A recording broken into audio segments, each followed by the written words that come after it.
Pero ¿sabe algo? Entonces pasó el tiempo, pero un día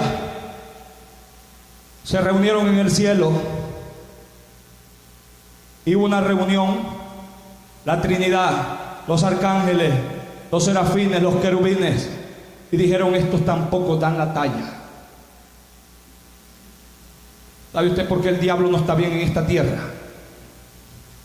Porque su cuerpo no es para estar en esta tierra. Él fue creado para estar en el cielo. Por eso es que él está incómodo en esta tierra. Pero Dios preguntó: ¿quién irá? ¿Quién irá por los hombres? ¿A quién enviaré y quién irá por los hombres?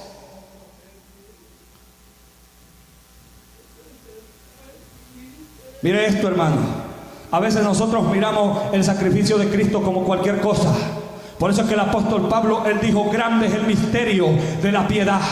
Grande es el misterio que Cristo fue nacido y venido a este mundo. Cuando el apóstol Pablo dijo que grande es el misterio, mire qué misterio tan grande, que el Todopoderoso, el Omnipotente, el que sostiene todas las cosas con la palabra de su poder, el universo, el mundo, vino a ser sostenido en los brazos de una mujer. Grande es el misterio de la piedad. Aquel que es la sabiduría venía y crecía en sabiduría y en gracia. Porque él dijo: Padre, porque la Biblia dice que Cristo fue obediente hasta la muerte y muerte de cruz. La Biblia dice que Cristo padeció obediencia. La Biblia dice que Dios le enseñó a su hijo obediencia, y que aunque era hijo, Dios lo sujetó para que aprendiera obediencia. La Biblia dice que no pecó en nada. Entonces puede ser. Entonces dijo Cristo: no sabemos el nombre en el cielo, nomás lo conocemos como el Verbo en el cielo. ¿El Verbo qué? El Verbo eterno, porque en el cielo no era Jesús, en el cielo era el Verbo de Dios, era la palabra de Dios en el cielo. En la tierra, o sea que no tenía un nombre de Jesús, ni tampoco tenía un nombre de llamado el Cristo. Pero él dijo: Padre, heme aquí, envíame a mí, yo iré. Y la Biblia dice, entonces Dios le dijo: tú te vas a meter en una pequeña partícula y te vas a meter en un vientre. Y te vas a meter en un vientre de una mujer. Y cuando te metas en ese vientre, vas a nacer. Tan terrible fue el mundo, hermano, que no pudo darle, pero ni un lugar en que poder nacer. Tan terrible fue el mundo que no le dio, pero ni un lugar en donde nacer al Cristo glorioso. Porque no había un espacio.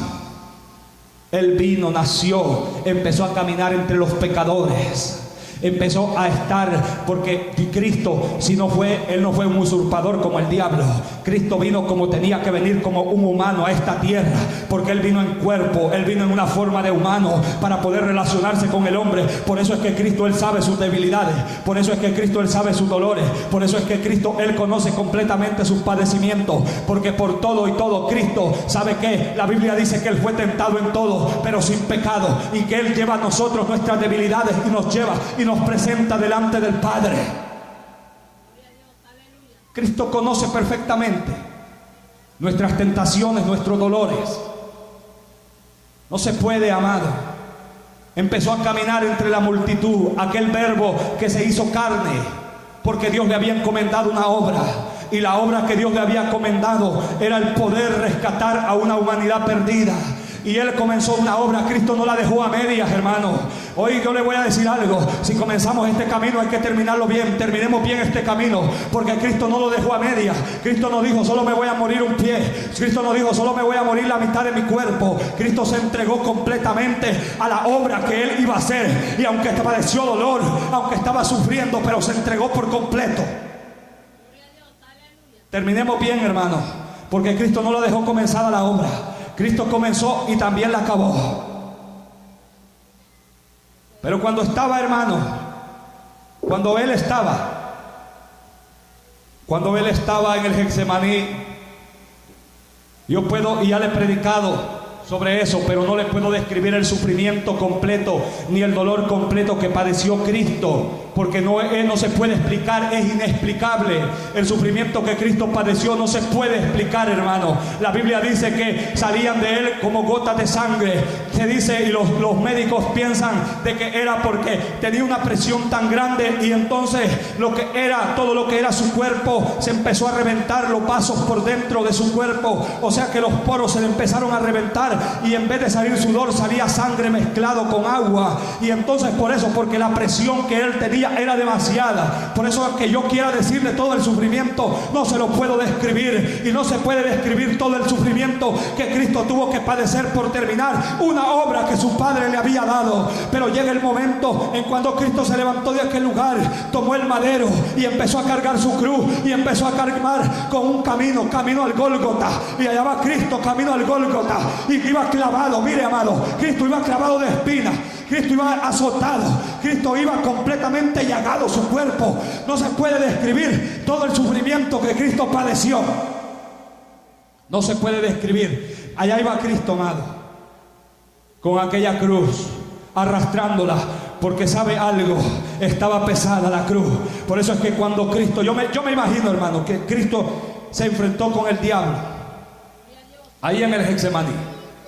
Yo pienso que cuando él llegó al Getsemaní, yo pienso esto, de que el diablo le dijo: ¿tú crees que vas a poder con todo el peso del pecado?